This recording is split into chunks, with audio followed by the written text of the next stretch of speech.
Hi friends, welcome to the second part of our Small Paper Big Impact workshops. I'm Andrea with the Whole Kit and Caboodle, and with this class I'm going to teach you how to take those themed paper pads and use them for something other than what they were originally designed for. I'm also going to show you how to pair other pattern papers with your paper pad. So grab your time spent with family kit and let's get started.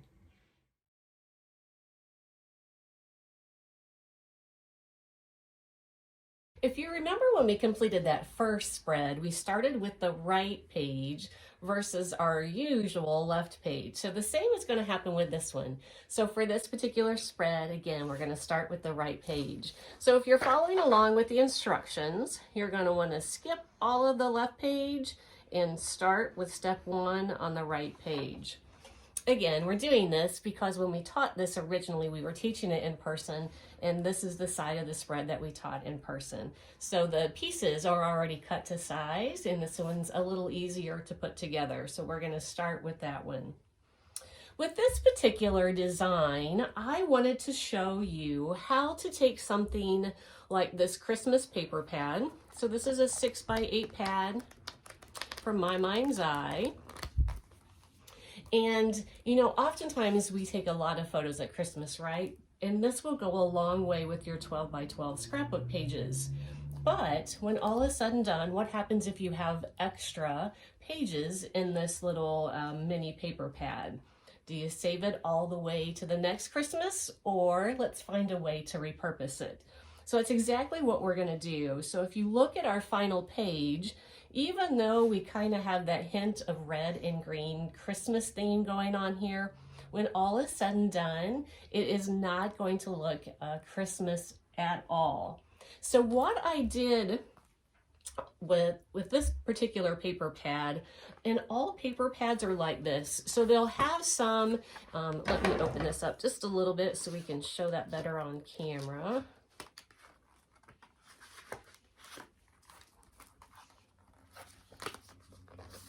All right. So when they design the paper pads, no matter what the theme is, they always have some that are very theme specific, like this stocking here. But if you flip through, you'll find several that are very general in theme and really could be used for anything. So even if the paper pad is Harry Potter or, you know, beach, if it's very theme specific, oftentimes there's going to be those few extra pieces in there that are very general in their design and can easily be used for something else. So knowing that, and I wasn't doing a Christmas specific theme, I pulled the ones that are pretty general. So we have the plaid and we have the green here. And one of my things is I'm very good at remembering paper lines. So some of this is just kind of a natural knack for knowing which papers are in which collections. But we do, we're getting ready to teach a series of classes that teach you how to put pattern papers together and how to, you know, if you know you need an orange pattern paper, how to be able to look for that easily without having to go through your entire stash. So we're going to give you lots of tips and tricks. But that knowledge is one that I used to coordinate with this particular Christmas themed paper pad. But I know I wanted the red and green, and we had to add other colors to make it non-Christmas specific. So when I first saw this plaid, the first thing I thought of was the Farmhouse Living collection from Echo Park. So this is kind of a general overview of what that collection looks like. So if you see, there is a lot of the reds and the greens in this collection, but it also has some stripes that has the red and green, and it brings in the yellows and the blues and the oranges. So that way we can pull off and use some of those colors to make this look a little less Christmassy. So I am going to combine our Merry Christmas 6x8 paper pad from My Mind's Eye, and I'm going to combine that with the Farmhouse Living from Echo Park, and we're going to put together this adorable family page. So again, we're going to start with the right side of the spread, and then we'll work our way back to the left side. And as we're going through this, I'll make sure that I show you a few other samples too. We've actually done this quite a bit where we've used the paper pads to create 12x12 designs. So I want to make sure I get in as many samples of that concept as possible as we go along. All right, so for this particular page, we are going to start with that floral as the background.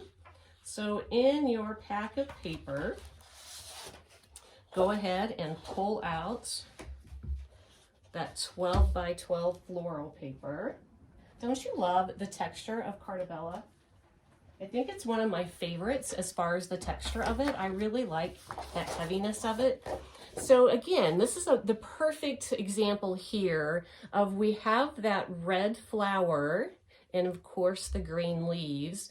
In red and green, we think of Christmas, but because they've added the yellows and the blues and did it in a pattern that's not traditionally thought of as Christmas, you don't think of Christmas at all once you see that.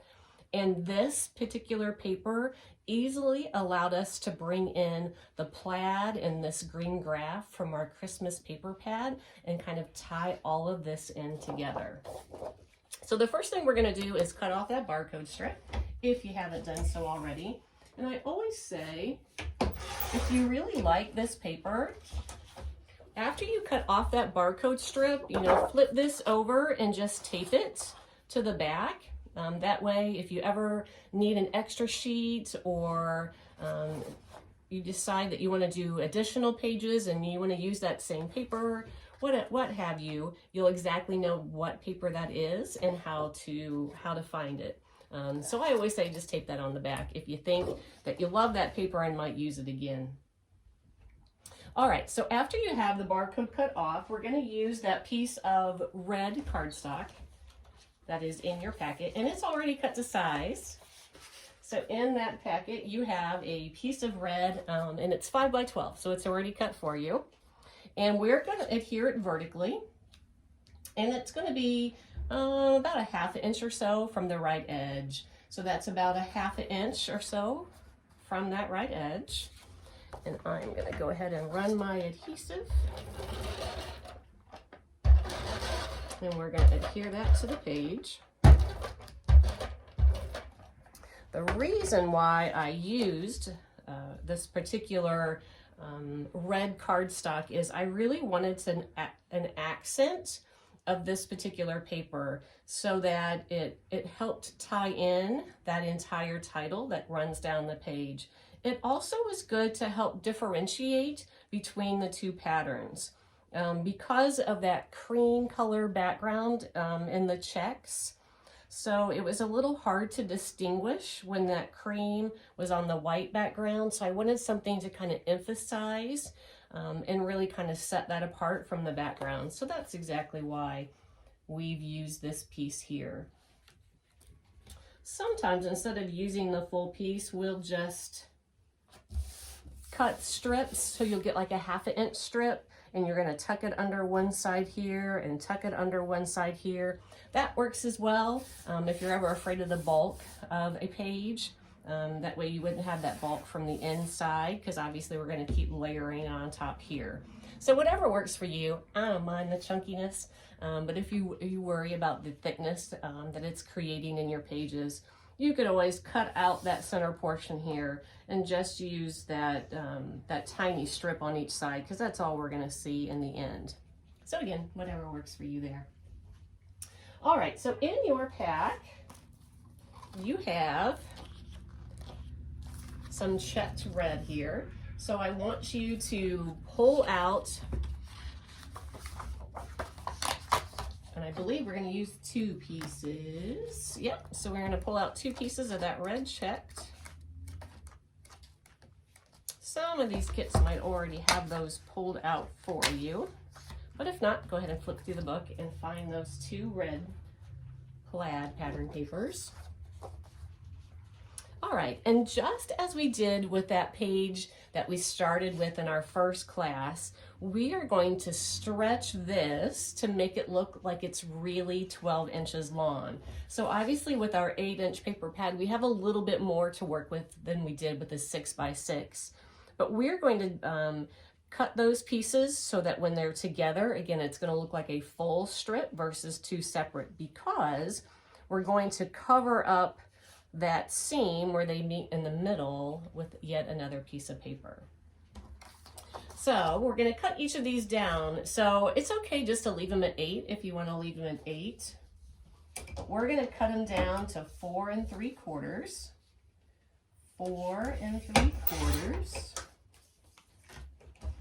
And that's because this mat is 5, because we just want that hint of the red border on both sides.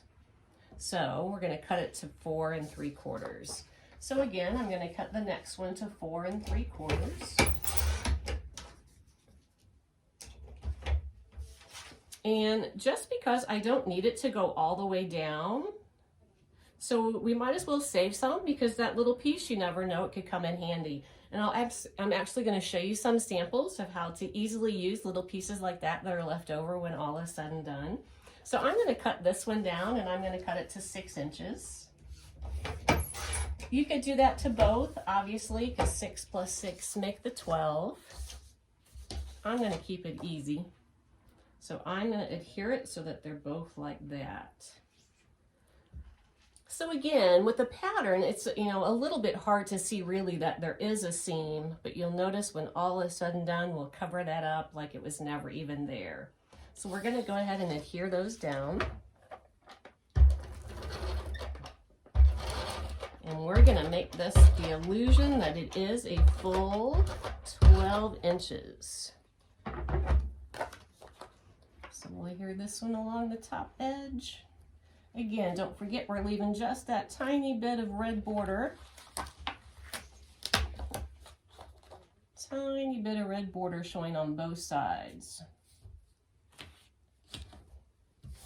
All right, and then we'll glue our second piece.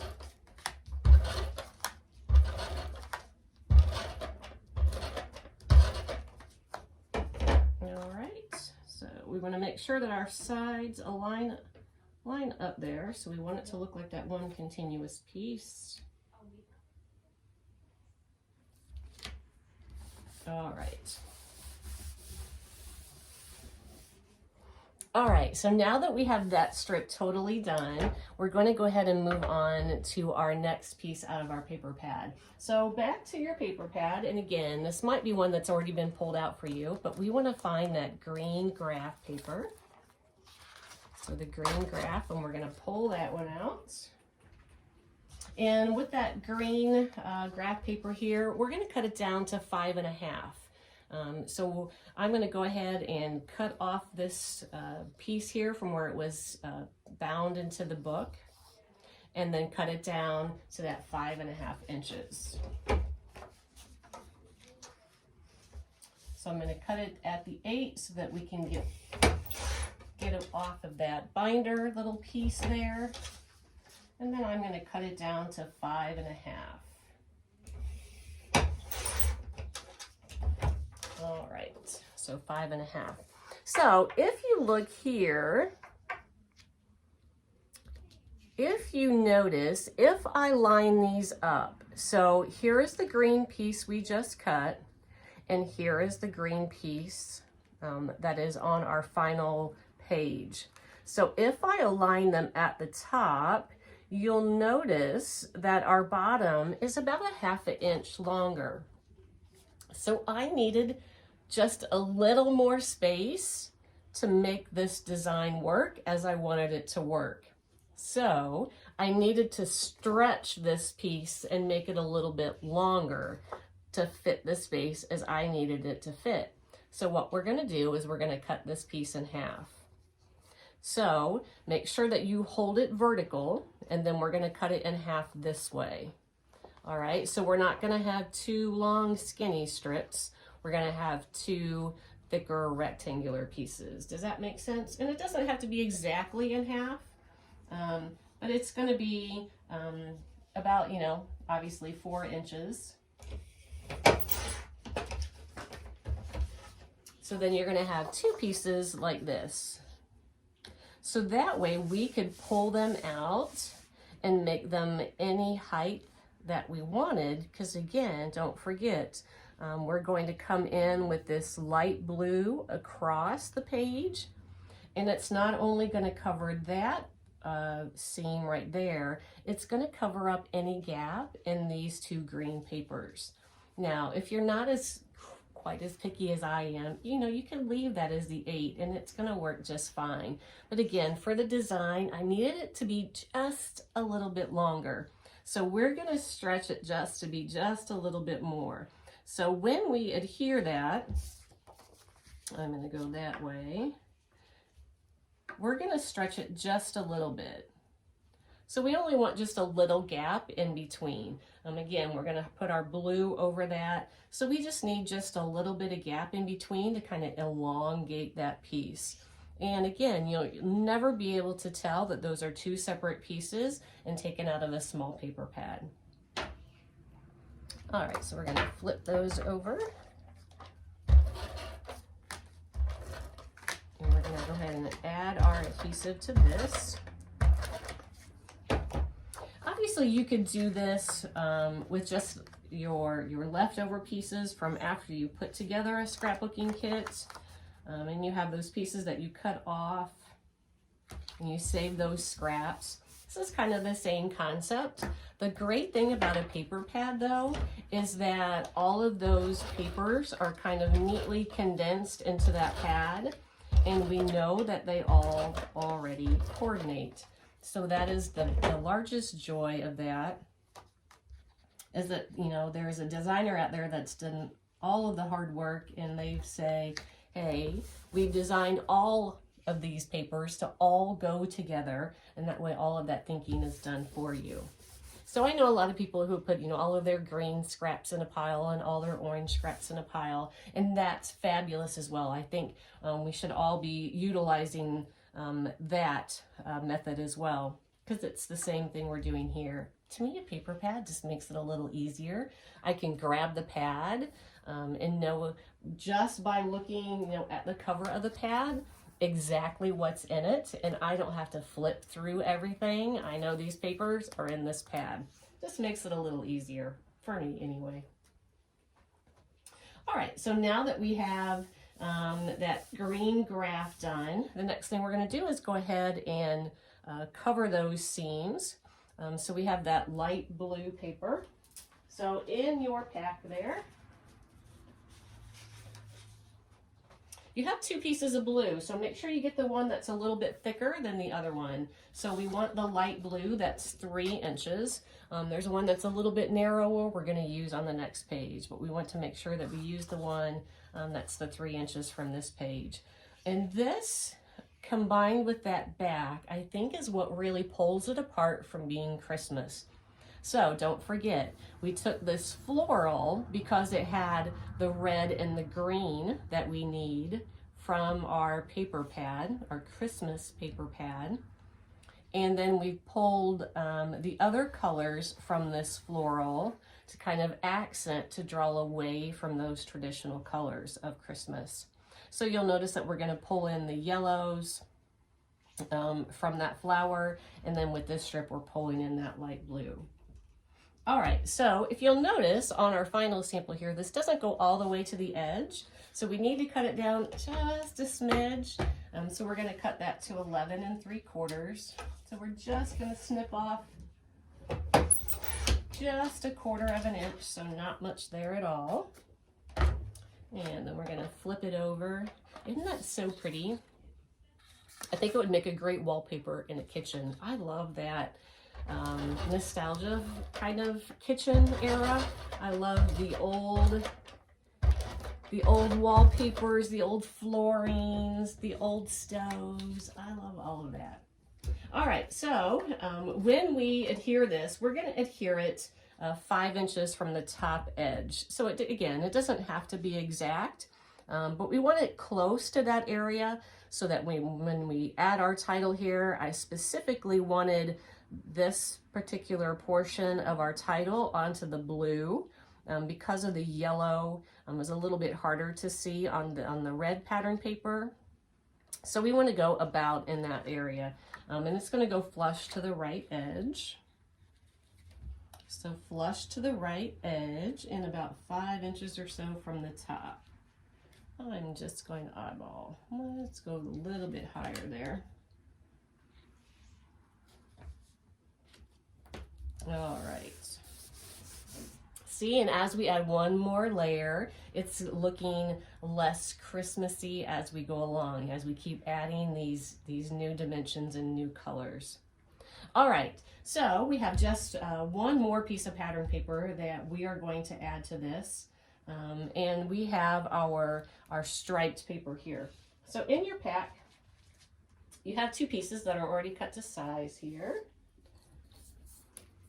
And this is from that same exact collection. So again, this is a great way that we have tied in the red and the green, but it allows us to bring in that light blue and the light yellow. I love putting all of those little pieces of pattern papers together. It's one of my most favorite things. I probably say that every class, but I really can't say it enough.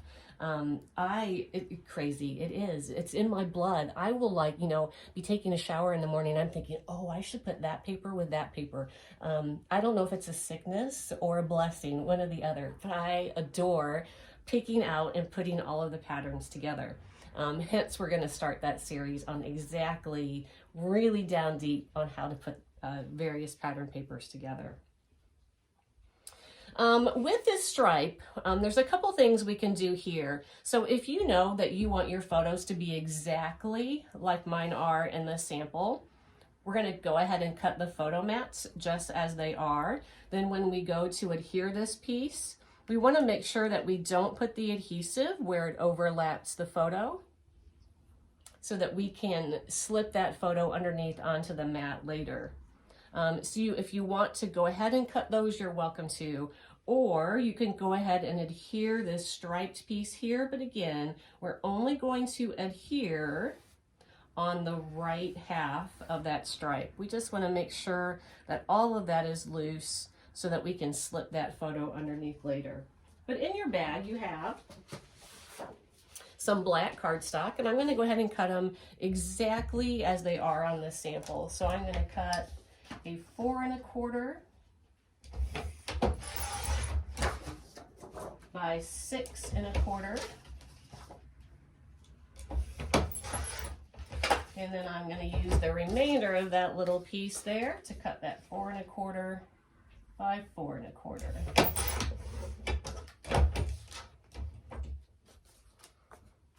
So I'm going to go ahead and put these photo mats down, again, adhering just as they are in the sample. So either way, and if you decide that you prefer to go ahead and put your stripe down first and then put your pattern paper, your photo mats over it, that's perfectly okay too. Because again, that's kind of going to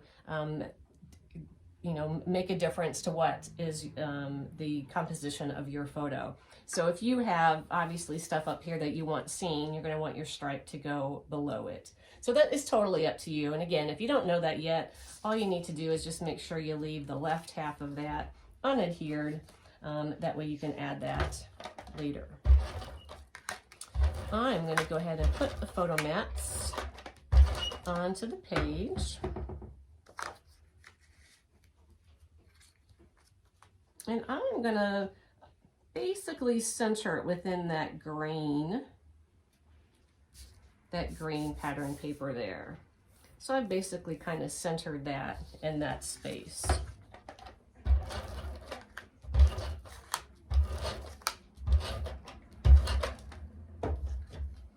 All right, then we'll go ahead and add this one up here.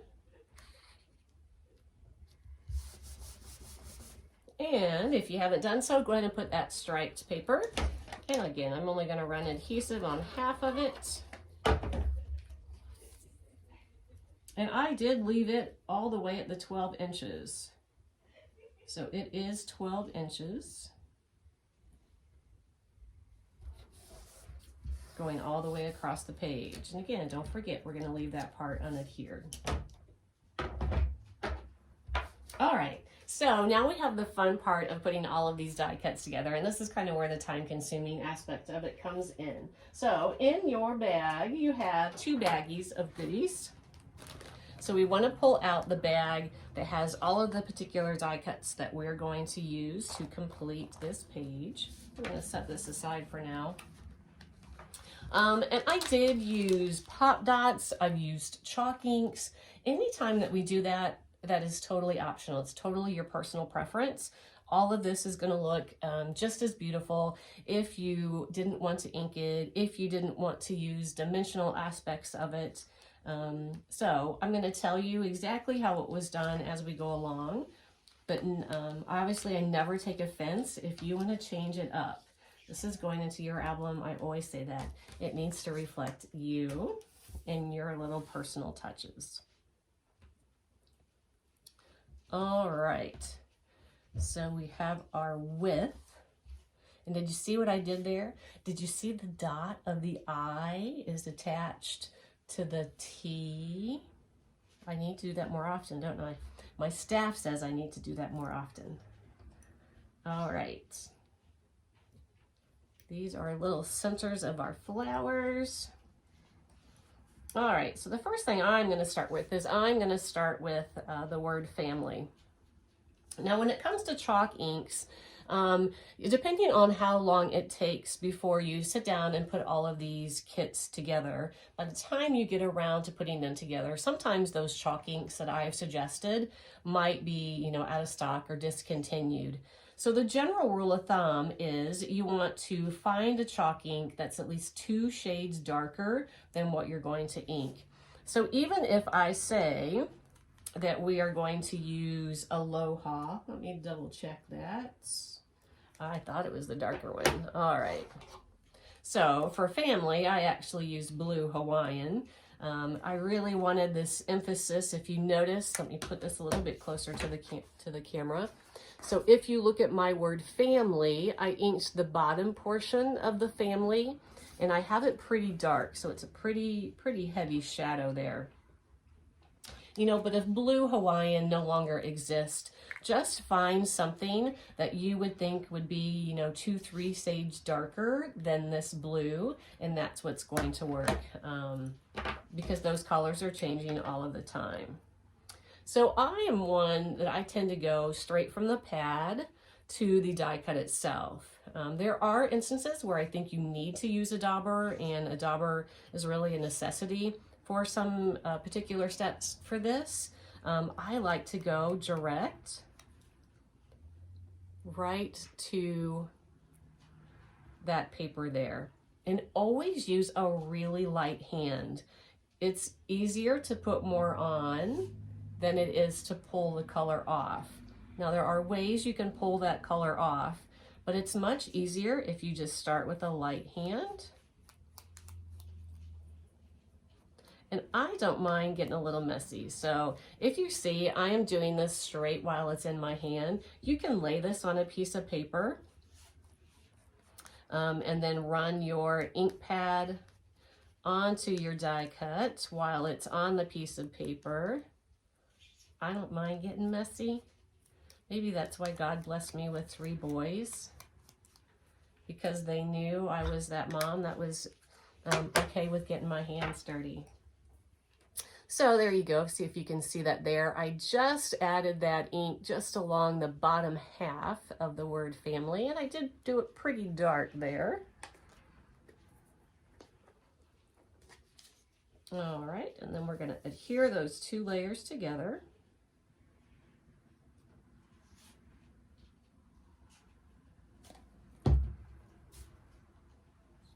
All right.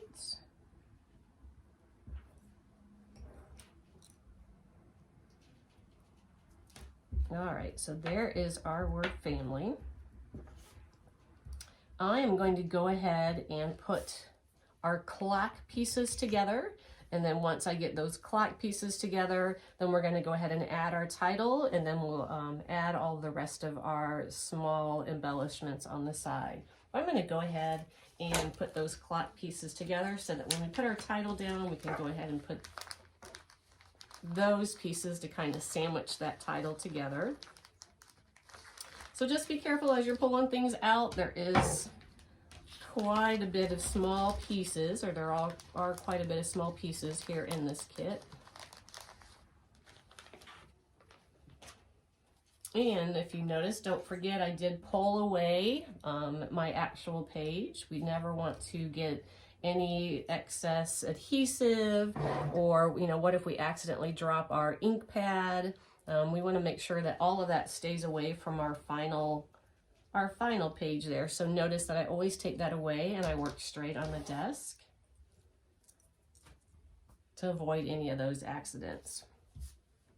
All right, for the bottom portion here, I did ink the red. So if you wanted to do that, I used Bloody Mary for this one.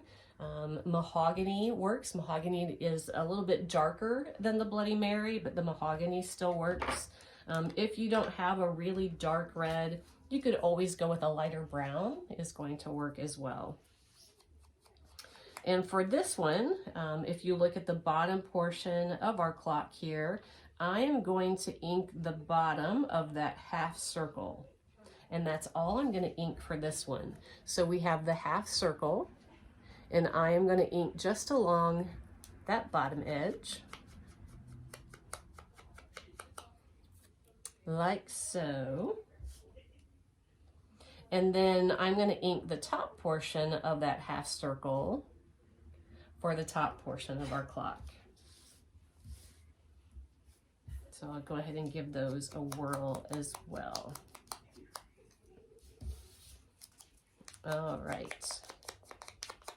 Then I'm going to go ahead and adhere together the pieces there to make up that upper and lower clock. Once upon a time, when this die cut was originally created, it was one solid piece.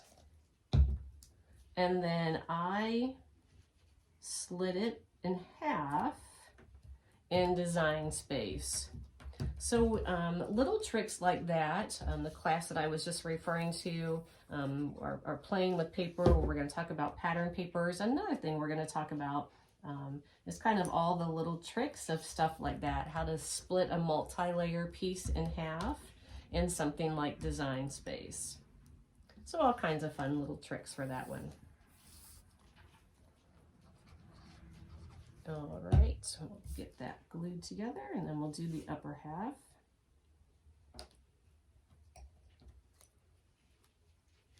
All right. You know, when this says time spent with family is worth every second, so true, right? As you know, I was blessed with 3 boys. My oldest turned 25. My middle one next week will be turning 23, and my baby will be 18 in May. And every age has their own challenges, right? So when they're newborn, you have the challenges. When they're toddlers, especially with boys, when they get in that preteen angry phase, they're all blessings at all ages, but all ages also have their challenge. And I have to chuckle because it doesn't stop no matter how old they are. They still bring those challenges to your life, don't they? So I recently took a 50th birthday vacation with my best friend. She and I turned 50 not too long ago, and a month apart. So we decided that we were, going to do something special to celebrate together. So we went on a cruise, and it was a Southern Caribbean cruise. And day 2 of the cruise, I get a text message from my 25-year-old son. He's 25. He is 25 years old. And he says, "Hey, Mom, are you ready for Georgie tomorrow?" Georgie is his pit bull. And I said, "Dude, I'm in Aruba. Are you bringing Georgie to Aruba?" And he's like, "Mom," all caps, exclamation point, "what am I supposed to do?" Dude, you're 25 years old. figure it out. So he figured it out. And when I got home, I drove the hour to go pick up Georgie from his house. And I just spent 2 weeks with my adorable pit bull grand puppy. I have to chuckle at that. I would do anything for my boys. And I really hope that this is a sign of when they have children that I hope I have more notice. But I hope that I'm the first person they think of when they need their own family time getaway and they need the babysitter. I'm very anxious for those days. But it cracks me up that they all ages have somewhat of a challenge, right? All right. So now that I have the layers adhered together, obviously some of these others are double layered, they're just that single. We're going to go ahead and adhere that to the page. So I'm going to bring my page back here. And then we're going to go ahead and start putting all this together. So for me, when it comes to spacing, it's easier for me I'm going to go ahead and do the time spent in that upper portion of the clock, because our blue paper here kind of gives us that border so that we know exactly where it's going to go. Obviously, if you think your photos are going to go somewhat different than these and you need to move around the title, whatever works with your photos.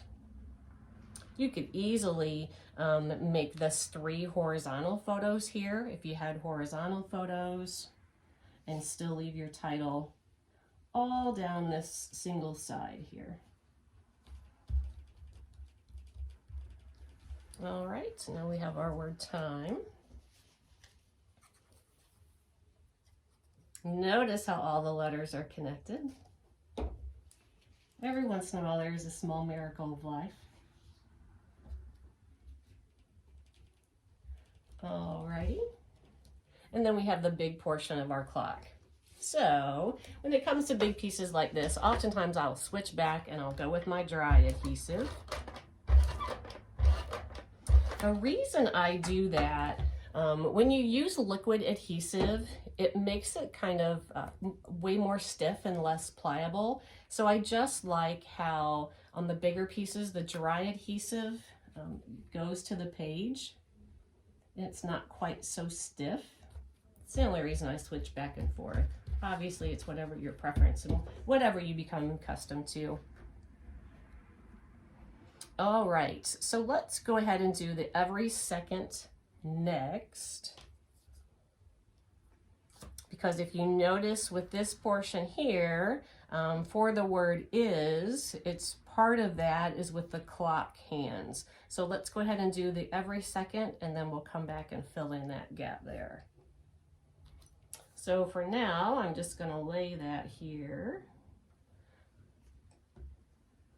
just to make sure that I have my spacing all worked out. It's the good thing about the plaid is that it kind of gives you a line so that when you go to adhere your words, you have kind of a gauge so that you know everything is straight.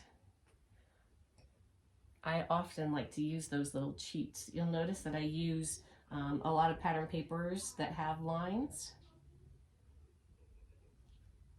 because it makes it easier to line everything up on the page. All right, so I think that's about going to work here.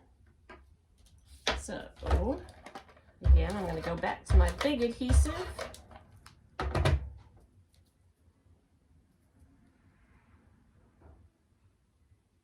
And I think that was about there. Gonna adhere the word second. A little adhesive goes a long way. We just want it enough to stick it down. We don't need to drench it. This will be in a page protector. Now, if you were going to say, hang this like in a frame, specifically if you were going to put it in a shadow box, I would be way more liberal with your adhesive and making sure you get all around those little edges, because gravity will take over when it's starting to hang up on the walls. So if this is one that you thought you might want to frame as a gift or hang it up for yourself, I would make sure that you're, again, a little more generous with your adhesive. But if it's going into an album with a page protector, I always say a little bit goes a long way.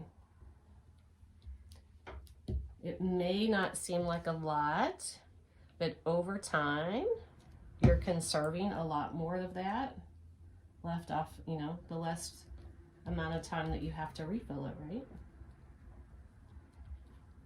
All right. So with our middle portion here, we do have the clock hands. So I'm going to go ahead and pull those out.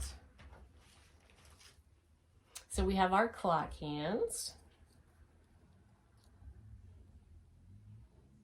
All right, and it's going to go, looks like about there.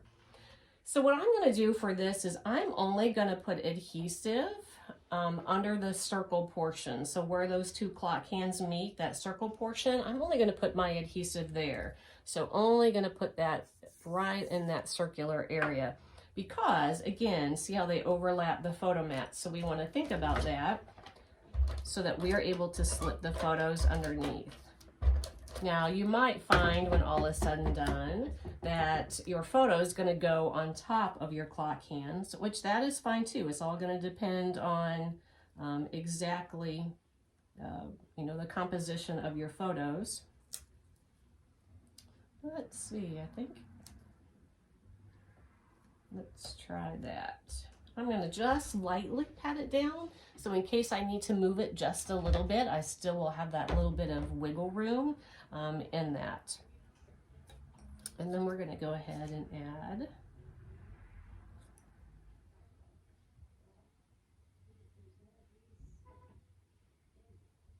all right, let's see if that is going to work. And if it will, then I'm going to go ahead and push down on that, on those clock hands.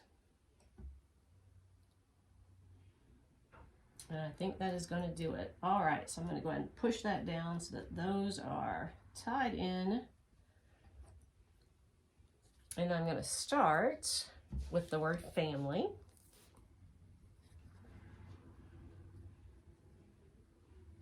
Alrighty, and we're soon going to wrap up this page here. All right. So see too what a difference that inking makes. So you really see the difference because we have the light blue of the letter on the light blue of the pattern paper. So it really gives it that ombre effect by using a much darker blue. I would say that's easily 3 or 4 shades darker than my original paper, and doing just the bottom half. So you might ask, well, how do you know when to do that? How do you know when to use 2 shades? It's just a guess. It's just a guess. It's what you think will work for that particular one. And it's paper. So if you don't know if it'll work, try it in a little corner, try it on a scrap piece of paper, see if it'll work, and then go ahead and put it down. I usually just roll with it. And if I don't like it, there are ways that you can cover it up and change it. And there are classes in which we talk about all of that as well. But try to remind yourself it's paper. We're playing with paper. We want to have fun playing with paper. All right. So for the word worth in this sample, I don't know if you can tell, I actually used micro mini 3D dots for the word worth. So if you can see them in there, I wanted to kind of pop that off the page. So if you wanted to do that, you are more than welcome to go ahead and use those micro mini pop dots. We did order some more of those, so if you don't currently see them on the site, it's a product that will continue to restock. But they're really, really, really, really tiny, little teeny little pop dots that are perfect for stuff like this.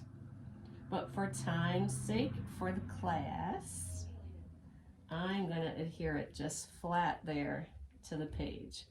So you'll see that both work. Let me put it If I can get them side by side there, maybe like that. Can you see them both? So there's the flat one, there's the one I popped. So it might be a little bit harder to see on the camera, but it gives it just that little extra little pop, little extra dimension. I love the micro minis, but they are a little time consuming. It takes a little bit longer to do that. All right, we have just one more word to finish up our phrase.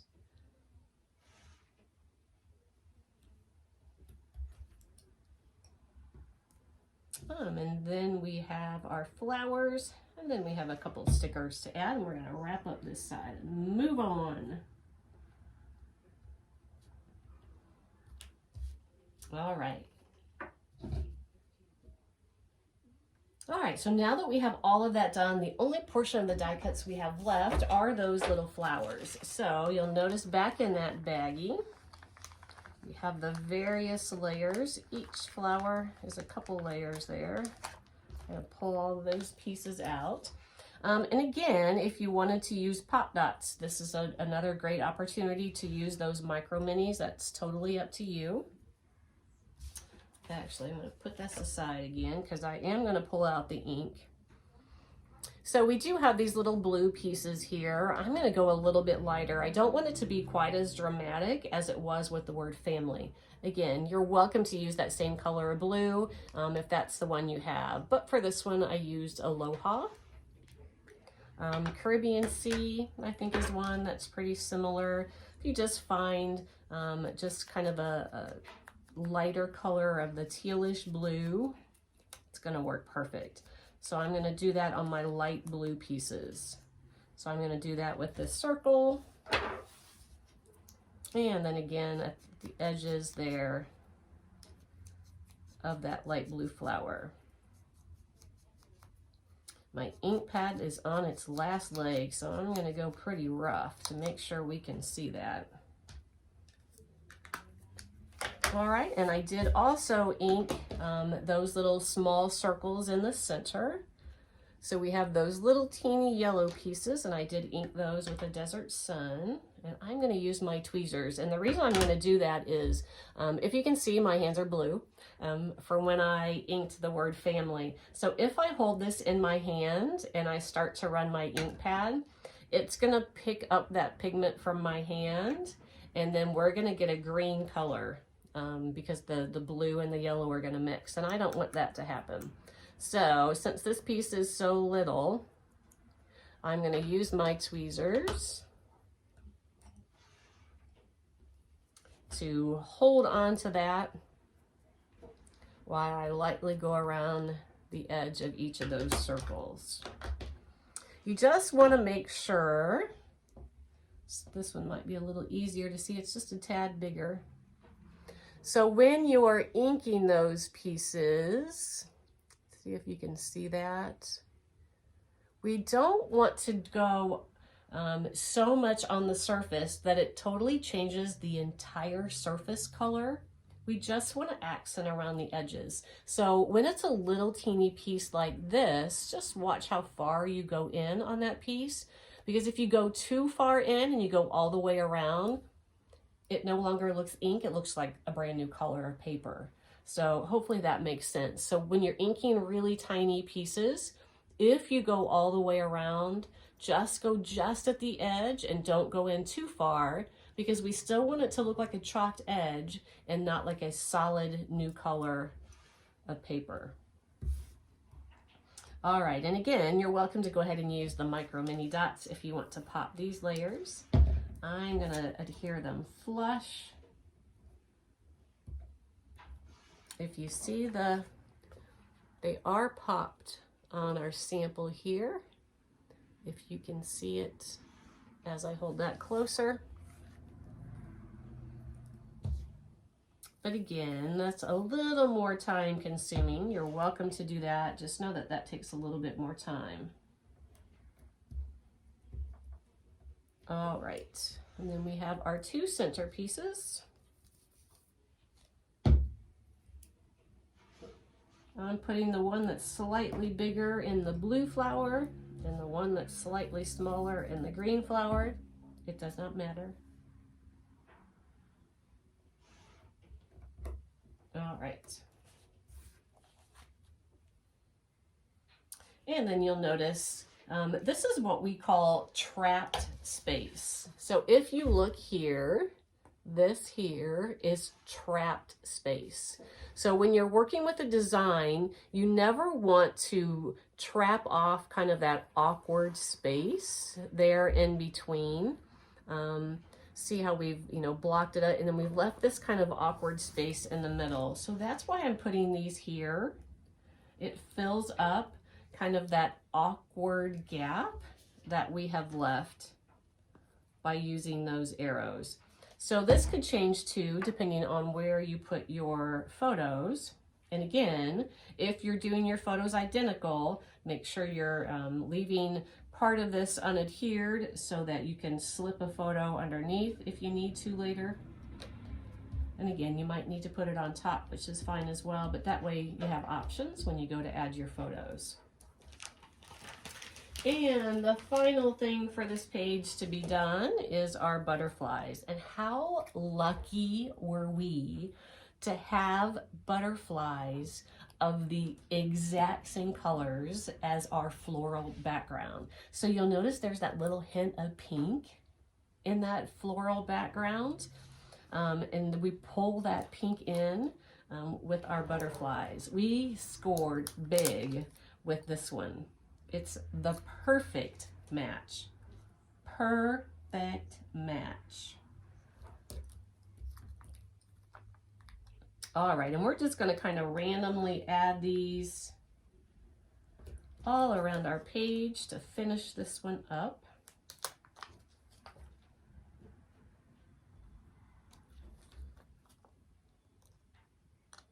And one more to go here. All right, there you go. We did it. We finished page one. It's a doozy, isn't it? When you have to piece together papers and use smaller pieces of paper to cover this larger area, it can take a little bit more time, but isn't it so rewarding in the end when you see this page complete? This has been one of my favorites. I love how we pulled in the traditional Christmas colors and totally spun it on its head to make it something totally different. I really, really love how this one come together. All right, so we're going to go ahead and finish by doing the left page, but in between time, I want to show you a couple more samples of how we have taken paper pads and used them on 12 by 12 spreads. Check them out. First sample here, I wanted to show you the beach is our happy place. So we used two separate 12 by 12 pattern papers. As you can see, we used one as the background on the left side, and then we used a partial of one, that tealish blue wave paper for the right side. Everything else on this page was done out of the beach 6x6 paper pad. So on the left side there, we have that green stripe with the flamingos, that pink pattern, and then the palm leaves. All four of those combined made that background that we use there in the center of that left page. And then again, we're using strips of it from that pattern paper pad there for the right side. Again, that hard work was already done for us. All of that thought process, as all of the pattern papers already all coordinated, and we could easily tie those in to make that a spread. For the next sheet here, we have that January spread. So it's kind of the same concept that I just showed you. The only reason it's a little different is because of how we used it on the right side of the page. But for this one, you'll notice that we did use some 12 by 12 sheets as well. We have that black dot paper that we've used on the background. And then we've also used it there on the right side behind the word January. But from the paper pad, we pulled pieces and used it behind the "each day is new and ready for you to live it" there on the left side. So we use those strips from that pattern paper pad to really emphasize and highlight our title. So it's a great way to draw your eye into that title and really make all those different words kind of easy to use. And by using these tiny strips from a paper pad, we're not wasting nearly as much as if we were taking it from a 12 by 12 sheet of paper. Then on the right side of this spread, you'll notice that we have that pink striped paper that goes all the way down the left side of the black dot, and then we have the blue and white pattern paper that goes on the right side of that black dot. The blue and white's a little bit harder to see, but you can definitely see there that pink and white stripe. And again, that is from a paper pad, but because we have covered the seams, it looks like one continuous piece. So the J in January covers a seam, and the banner of New Year covers another seam. So that way we have that strip of paper that goes all the way down, but in this case, it was really 3 separate pieces to make that continuous strip. And again, it looks like 12 by 12, right? It goes all the way down the entire length of the page. But because of the way we have covered up those seams cleverly with our title, it looks like that continuous 12 by 12. For our final sample here, before we finish off our family spread by completing that left page, I wanted just to show you one more. So this one here is the Life is Better When Shared with Friends. So with this one, the same thing that we have done a lot of these, where we've used the strips of the pattern paper pad on the left side there, but I wanted to show you on the right side of this spread, we have taken those smaller pieces and used kind of a quilt concept there to put all of those smaller pieces of pattern papers together. And again, you have less waste because we're starting with a smaller piece of paper. So a great way to use all of these smaller paper pads is to use a quilt pattern, and to cut that quilt pattern out of these little squares and use that as a background or as a technique onto your page. So again, great way to use all of those small little pieces of paper. All right, so now we're going to finish up by completing the left side of that spread. So we're going to pull out everything we have left over from the first page, and we're going to finish up this one. One thing I did wanted to show you first here. All right, so you will notice in your kit at this point, you should have a sheet of black, a sheet of red, and a sheet of green still remaining. Now, we're not going to use all of these to complete this page. So you're going to have extras intentionally. So if you're wondering why you have all of these extra pieces of cardstock, it was intentional. We wanted to give you extra sheets, and obviously you're going to have a ton of extra paper left over from your paper pad, because we want to encourage you to then create yet another page. And I would love to see it. Post it here. I want to see what you would do with the third page, because we've given you the cardstock, we've given you the pattern paper. It's your turn to be creative, and we can't wait to see what you come up with. So that's what that extra is for. It is intentional, and we did mean to put all of that extra paper in there. All right, so obviously with our background, we are going to start just like we did with our right page there. We're going to cut off the barcode strip, and we're going to use that floral paper. All right, cut off that barcode strip.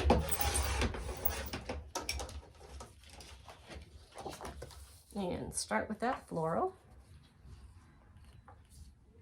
All right, the next thing we're going to do, and the same thing that we did with the first page. So if you remember here on the first page, I was explaining how the cream of this checked, I needed to really differentiate between that white background because they were pretty similar. I wanted that crisp line, kind of the same thing that we're gonna do here. So we have this red and white striped paper. And I really wanted to emphasize that because, again, we have that white on white, which makes it a little hard to kind of read. So that's why we're going to have this red mat all the way around. So, and again, if you're worried about the bulkiness of this page, you can cut some mats out of the center of the red cardstock, because when all is said and done, we're going to end up covering a lot of that with our red and white pattern paper. But go ahead and pull out your red cardstock. So you have a red piece of cardstock.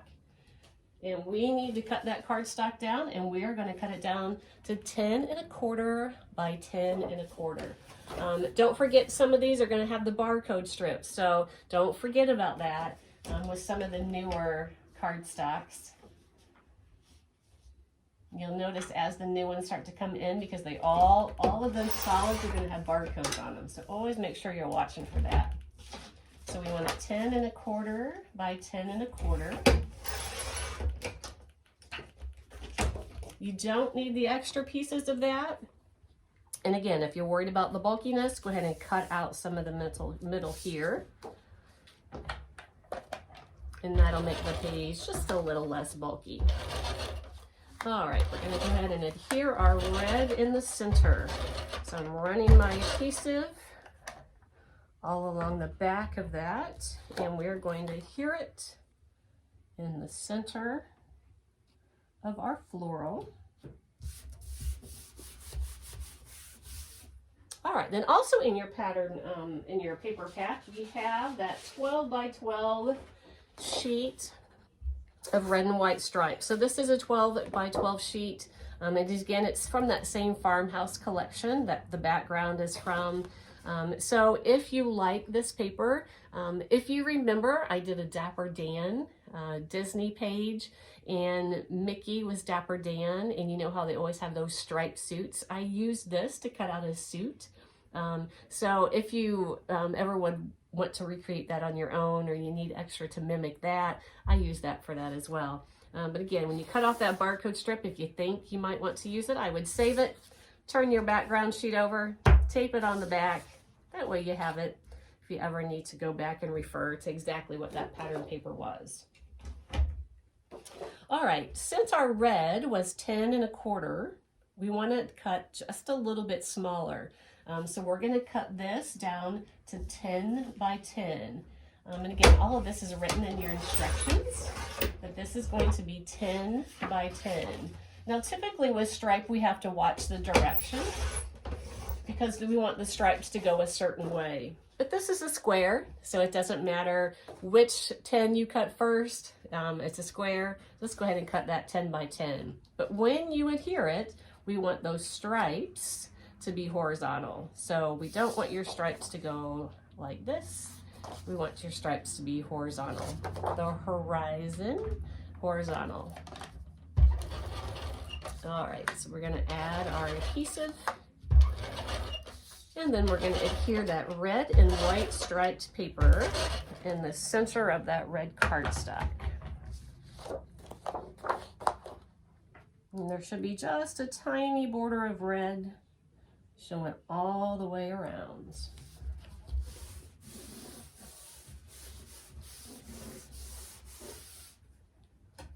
All right, now we're still working here with our larger pieces of pattern paper. So we haven't pulled out our pattern paper pad yet. So we have these two here, and then we're gonna go ahead and add all of these pattern paper strips here at the bottom. And again, the reason why I wanted to make sure I brought these over is because we have those same colors over here. So I always like to kind of pull some of those onto both sides because it really helps unify that page. So when at all possible, every rule is made to be broken. So you'll notice, you'll look at a spread and you say, well, there's a piece on that side that you didn't use on that side. So all rules are made to be broken. I'm just going to kind of give you the general rule of thumb. So if you use it on one side, if it's a paper or an embellishment or a certain graphic style, you kind of want to pull it to the other side if you want your two pages to look unified. Now, I'm also a big proponent of having two single pages side by side. So say you go to the zoo and you took photos of an elephant and you took photos of a flamingo, but you don't have enough of either to make a spread. And how do you make an elephant and a flamingo spread go together? They're very different color schemes, very different animals. As long as the styles are similar, I think it's okay. You have a single page gray elephant next to a single page flamingo pink page. Again, personal preference, but if you need to have permission to do that, I'm giving you full permission to do that. All right, so in your bag, you have some pieces that are pre-cut. We have 3 pieces left. So we're gonna start with that blue. So your blue strip here is the 2 inches. And just like we did on the other side, we need just to cut 1/4 of an inch off. So this is gonna be 11 3/4.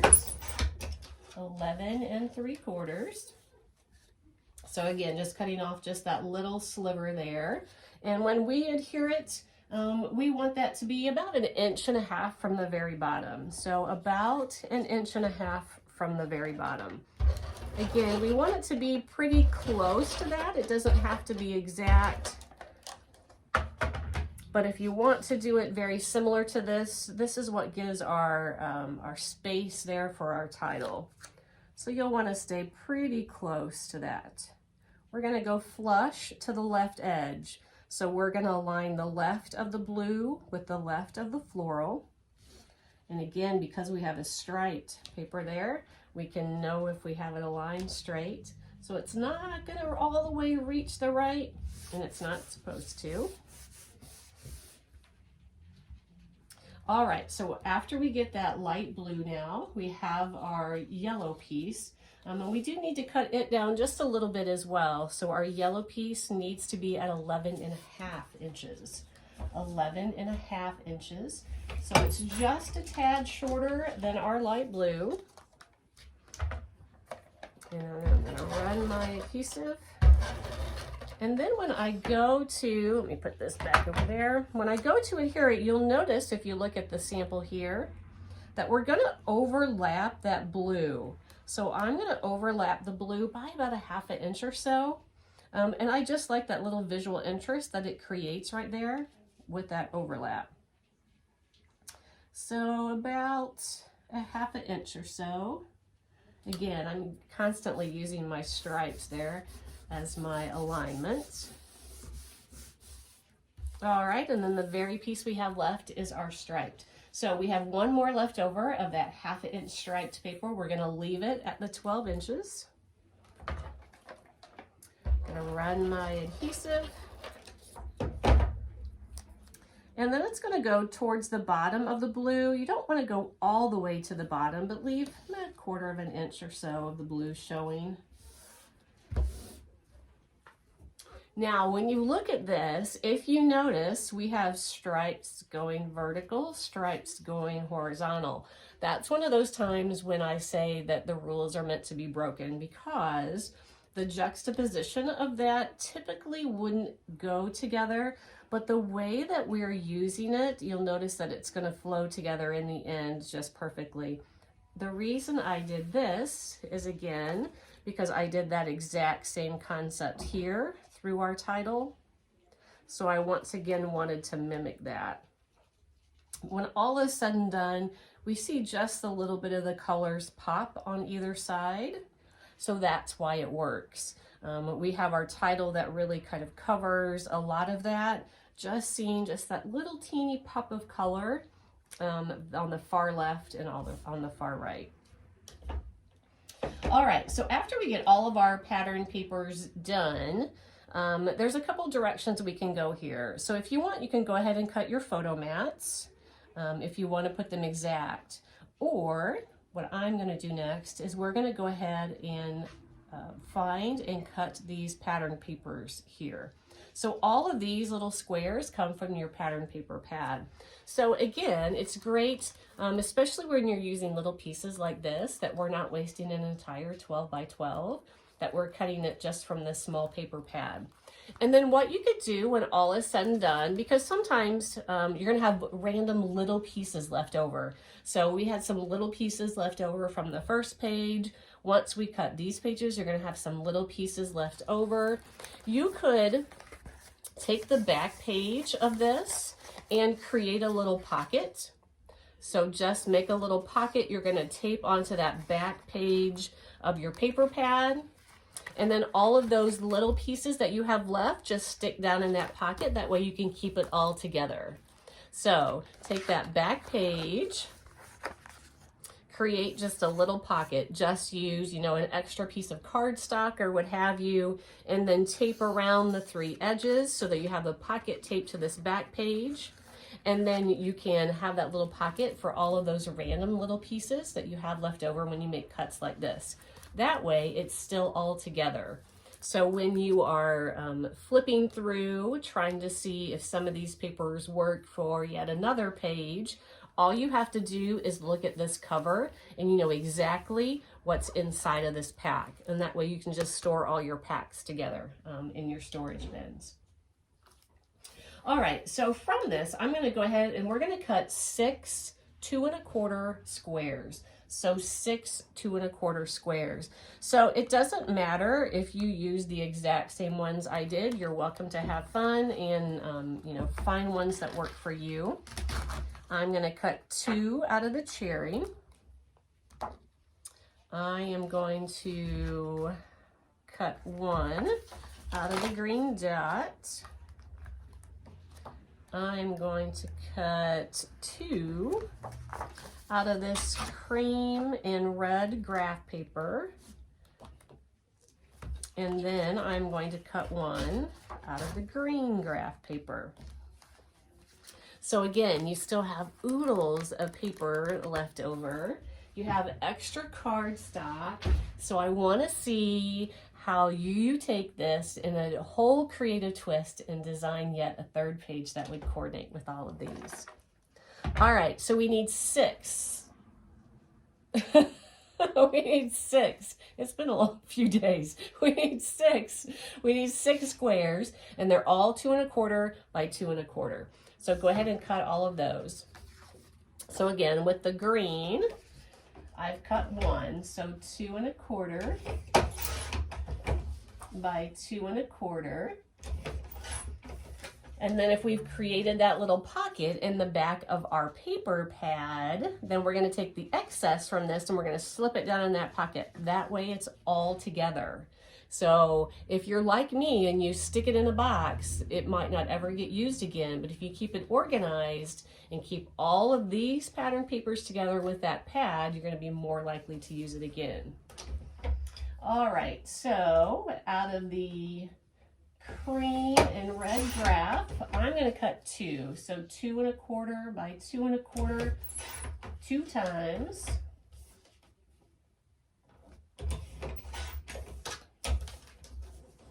So now we have 3 of them. Then from the green polka dot paper, I'm just going to cut 1. So again, 2 1/4 by 2 1/4. 2 1/4 by 2 1/4. And then from the red berries, I'm going to cut 2. So same thing again, but we're going to cut 2 at 2 1/4 by 2 1/4, and then once again.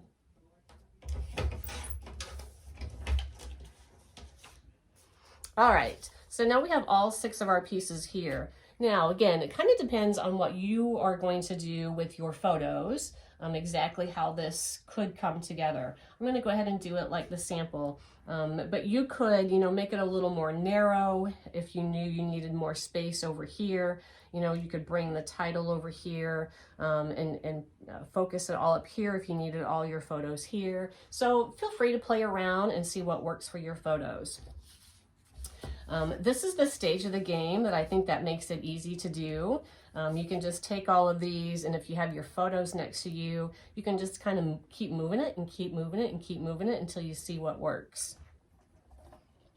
All right, I'm going to cheat. Since I already have the sample done, I'm going to do it just like the sample. All right. And to do that, so if you do it exact, I'm going to start with this green and light pink there, that cream color polka dot. And we're going to go in the upper right corner of that striped paper. So it's about a ½ inch or so on either side. And again, I'm going to use my lines to make sure I get that straight. And I'm going to start with that one, and then once you get one done, you can kind of see how the rest of them are going to go together. We're going to want just a little teeny gap there in between, just so we can see just that little teeny space there. So if you can see, there's just a little teeny space in between those two pieces. And the same when you go below. So when we start adding this row underneath,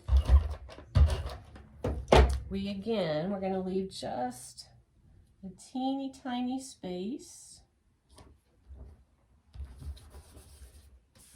in between each of those pieces.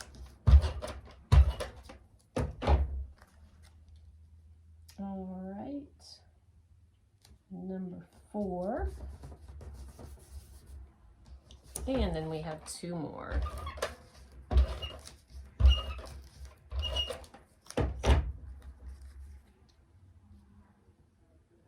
Again, we want just a little teeny border in between.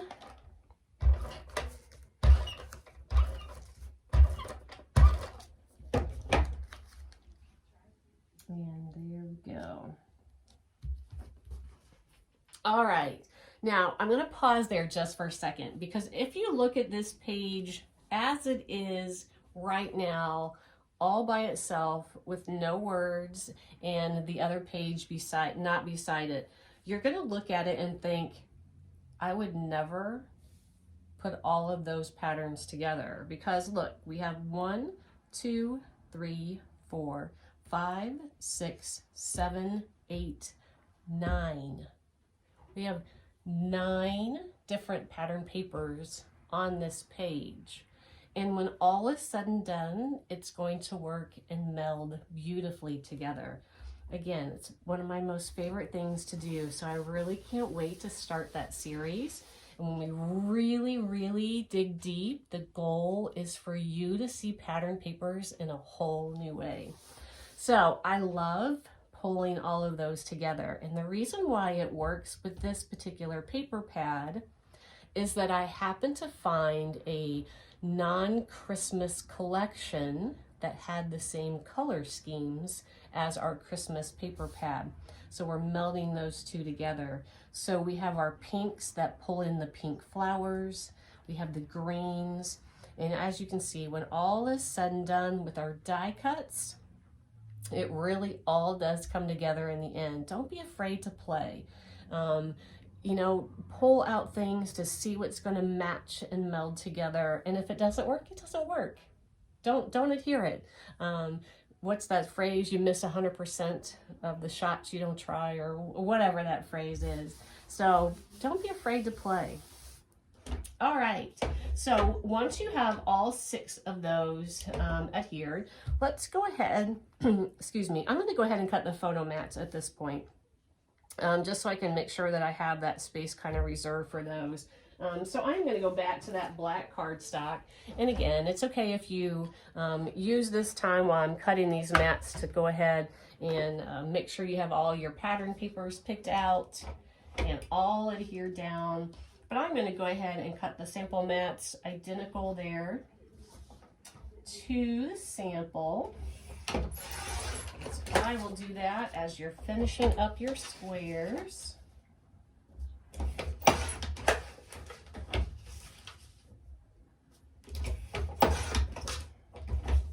All right, so we have the 2 horizontal ones. Oh, how about if I do it correctly? It's a 3 by 5. I am so used to doing 3.5 by 5s that is just automatically my go-to. I didn't read the instructions. But how many of you really read the instructions? Do many of you? Or do you just look at the picture? It depends on how you learn. If you are a book learner, I have found that people will use the instructions and they will literally check or highlight the number of step as they go on. So when step 1 is done, they'll click it, they'll highlight it, they'll cross it off to say it's done. If you're like me and you're a visual learner, you'll just look at the photo and you'll go, oh, that's about there, that's about there. I love that. I love to see the difference of learning. Obviously, that's why we give you both versions to see which one works for you. Sometimes it's hard to tell exactly by the photo what in the world I was thinking. So every once in a while, it's really good to make sure you look at the directions. All right. So that one's going to go about there. I'm going to go ahead and put them down. Again, if you want to wait, you're welcome to do that.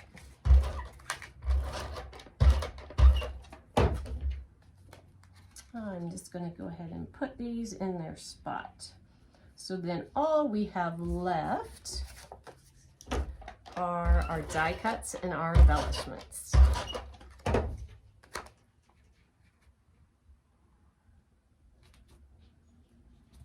All right, and then we have this little one down here in the corner. Instagram has really made square photos a thing. So you'll notice even on your camera, on your phone, you can take them as a square. So we do tend to use a lot of square photos now. We always have to follow the trend of people's photo taking. I still do include the horizontal shots because there are times we still remember to turn our phones the opposite direction to take a horizontal photo. There are some who still use a still camera, but for the most part, most people take the photos vertically currently. All right, so I'm going to set this aside now so that we can pull out our die cuts and get all of our die cuts together. Alrighty. All right, I'm going to start there first. All right, each of these hearts, I did ink each of these hearts. And with these, I just end up going down one side. So if I can show you here on the final sample, I only inked on one side of each of those, kind of to give them a shadow. And I did use 3D pop dots ever so often on them. So not on all of them, but on a few of them, if you wanted to pop dots. So I did pop the top two and the lower right one. So I popped the top two and that lower right one. These I did not. Again, that's only if you wanted to do it exact. For the sample here and for the sake of time, I'm going to go ahead and do everything flush to the page. But you know, have fun with that. Feel free to use those pop dots. So again, I'm using Bloody Mary. Something like mahogany would work, a light brown. If you like it to be really stark, you're welcome to use like the Midnight Confession or Coal Miner, something really stark and dark, more of a black or a charcoal. But I'm going to go with our traditional, just a few shades darker than our cardstock, and I am just going to go direct from the ink pad to my die cut, and I'm going to ink just one side of each of those hearts. So again, I'm going to use that corner there, that cutout piece, to get inside, in between those, the two pieces that form that heart. I'm going to use that. Fits down in there perfectly. And we're going to ink each one of those.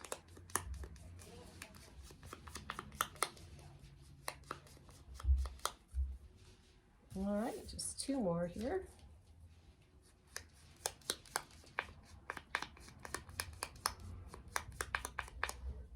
You could probably hear that I'm being pretty rough with these. A lot of my ink pads are well used, so I have to be a little more stringent, a little more tough with my touch there. But if you have a brand new ink pad, just make sure you go really light. Again, it's easier to add than it is to take away.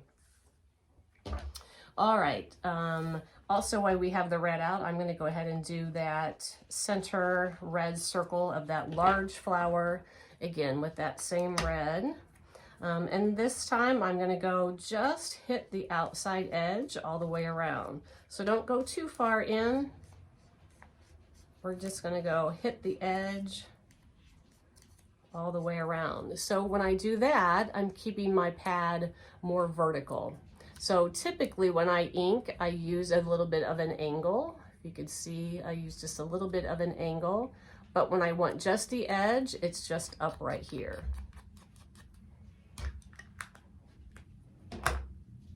All right. So we have another flower. So it's a flower just like we used on the first one. So with our light blue, we're going to use that same Aloha. I'm going to go all the way around the edge of my flower,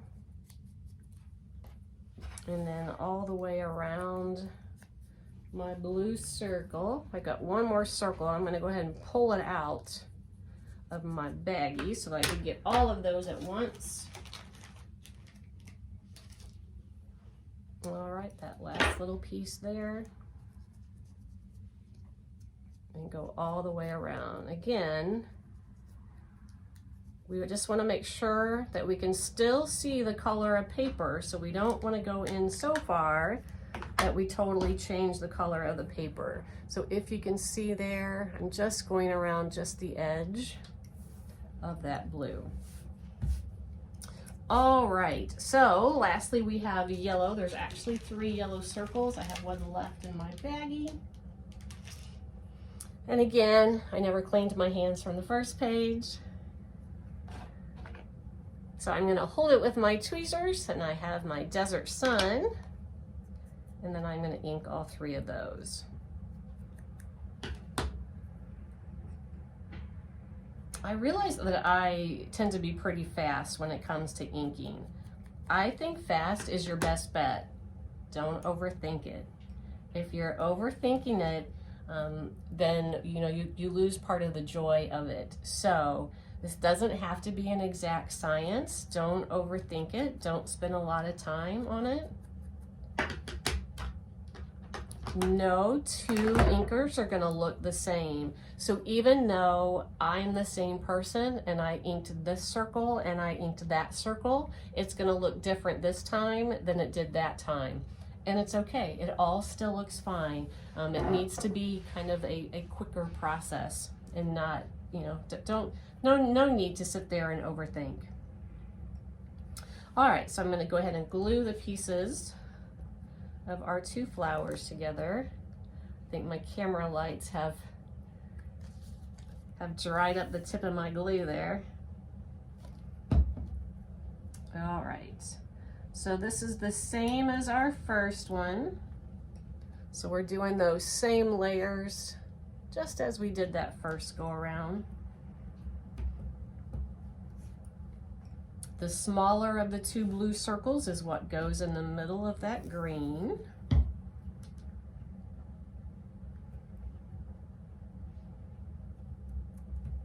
And then the largest circle is going to go with our blue flower. And then our smallest is going to go in the center of that blue circle there. If you get them all mixed up, again, it's okay. They're all pretty similar, and they're really going to work if you mix and match. So that's our flower there. And again, if you look at the sample here, I've not used any pop dots, so it's all just a flat die cut there. And if you look at the original sample, I did use some 3D foam, the micro mini dots, with those yellow centers. So again, that's totally up to you. I love the look of the dimension. Just for sake of time for this one, we're not going to use those micro mini dots. All right, we have 1 flower left. So our green flower here has all 3 of these circles left that will make up the center of that one.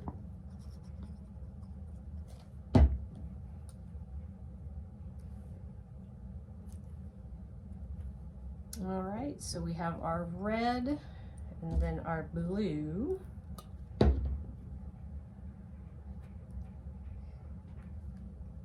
And then one more here.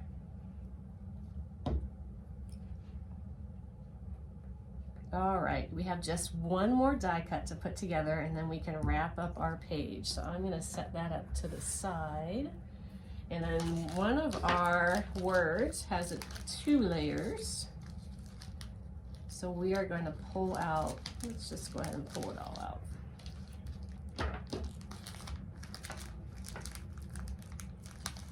All right. So we got to adhere together the 2 layers, the light blue and the black layer of moment. All right. So I'd love to hear what family moment that you are going to put on this page. For me, if I were to put this one together, family meals are a big deal to us. They've slowed down a little bit as my sons have gotten older. But I come from a very, very close family. So I'm sure many of you have met my children. Many of you, I'm sure, have met my mom. My mom travels with me often. I am her only girl, so we are pretty close. And then I am lucky enough that at 50 years old, I still have my grandmother. So my mom's mom is still living. So what a blessing is that my son, how about my 25-year-old son, has a great grandmother. And obviously we know that can't go on forever. So for me, it would probably be the moments that I'm still able to spend with my grandparents, my grandma and my grandpa, and that special time I get with my parents during our family dinners. We have longevity in the family, that is for sure. I had a great grandma until I too was nearly 25 years old. I think I might have been 23 or 24 when she passed, my great grandma. So hopefully that's good genetics. So hopefully at least 20 years from now, 30 years from now, I'm still teaching these scrapbooking classes. Maybe I'll be teaching them to your grandchildren at that point. All right. So we're gonna come back to our page here. So now that we have all of those pieces together, now everything is just gonna fall into place, right? We're gonna get everything here together. I'm gonna go ahead and start with all of my hearts. And again, if you wanted to, you could go ahead and use the 3D foam like I did on the original sample. I'm just gonna go ahead and run my dry adhesive on every one of them. Because to me, that's easier. While I'm running one, I might as well run them all. That way I gotta do is just pick them up and put them back down on the page.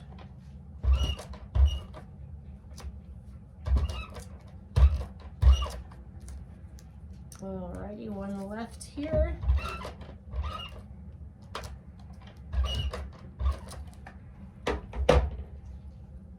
All right, and I'm gonna leave that one open here because if you notice on the sample, that is where I actually put that large flower. But the rest of these, we're gonna put a heart in the center of each of them. And to me, just that heart really helps tie in all of these kind of random pieces of pattern paper because we're tying in these reds here, that red cardstock, which is a really strong pop. And to me, it really, really helps when you have 9 different patterns to have that continuity of that bright red. All right, just a few more things to go. I just want to say, make sure you stay all the way to the end. There is one more sample I want to show you at the very end of a different kind of thought process at taking small paper to make a big impact. So as we're finishing up here, I realize we're almost done. Some of you may already be all the way to the end, but there's one more sample I want to show you at the very end. So make sure that you stay tuned for that last sample. So even if you've already put all of your pieces together, hang tight with me there. All right, and you can probably see from this sample, we're just going to keep layering there. You can probably tell from your handout where all of those pieces are going to go. I'm going to go ahead and pull out my clock hands. Maybe next hop over to our title.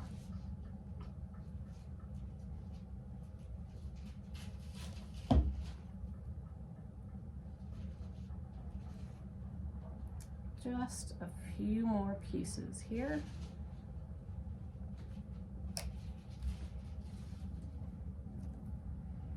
All right, we have a flower.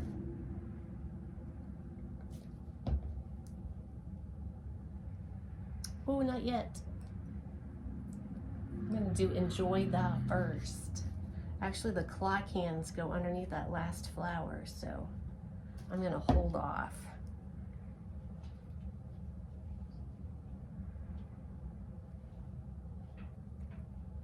You will notice that the word enjoy does have a dot to the J. I left it in my baggie because I'm the one that always loses those tiny pieces.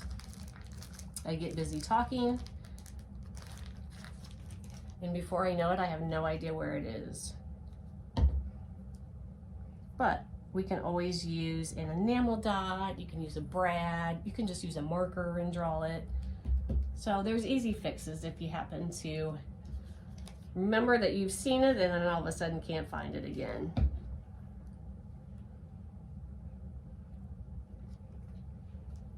All right, if you notice on the word the way that I have mine aligned, and again, it might be different if your photos are in a different direction, but the curve of the E kind of matches the curve of the N. So that's how I knew where those two pieces kind of went together. That upward curve of the E follows that curve of the letter N. All right, and just as we did the first time, when it comes to adhering our clock hands, where they overlap the photo mats, I want to make sure that I don't have any adhesive. That way I can slip those photos underneath later if I need to do that. But the clock hands, and they'll be hard to see with this one because it's so dark on so dark here, but you can tell it really here, more where that one goes. And it really, I love how that arrow just kind of puts you in the direction of the photo. So we're always thinking of the ways to make your embellishments kind of lead your eye where we want them to go. And of course, we want them to go to our photos. Now I'm going to go back and adhere this last one here. And just barely slip it under there if it fits. All right. All right, the only thing we have left now is our embellishments. So you have the rest of the sticker sheet in this pack. So there's definitely going to be a few more than you need. And some of them might be a little different, but they're all going to coordinate.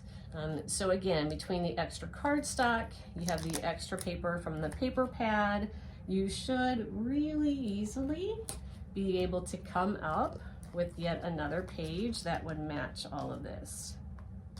And if you do, make sure that you post it so that we can see it. All right, there we go. Got another big butterfly here.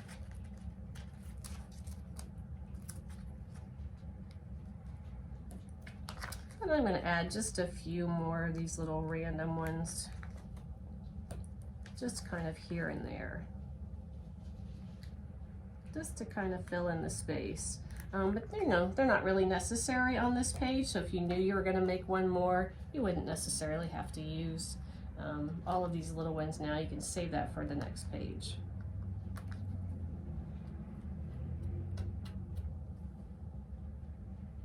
I think I might go there. All right, there we go. We did it. Let me pull this one aside. Remember, we're ending with the left page, so I'm going to put that over there. And there we go. We have taken a Christmas paper pad and made it something totally non-Christmas themed by tying in a few extra of the pattern papers from the Echo Park line. So I hope you enjoyed it. I hope you learned a few tricks. There's one more that I wanted to show you. And it's one of these where when you think of small paper, that when we talked about at the start of the first class of this session, kind of the thought process behind the small paper pads was that it's perfect for card makers because card makers are buying these large sheets of paper and then you have these random scraps. So it's perfect for that. So how we just showed you how to take that paper pad and to it to your 12 by 12. Also, if you think you're not a card maker, don't just automatically say, I'm not a card maker, I don't need that kit, because this small paper can make a big impact. So I wanted to show you what Lori did here. So this is all Lori's. This was a Lori's original kit. So if you can see that, there's probably a little bit of a glare, hopefully you can see.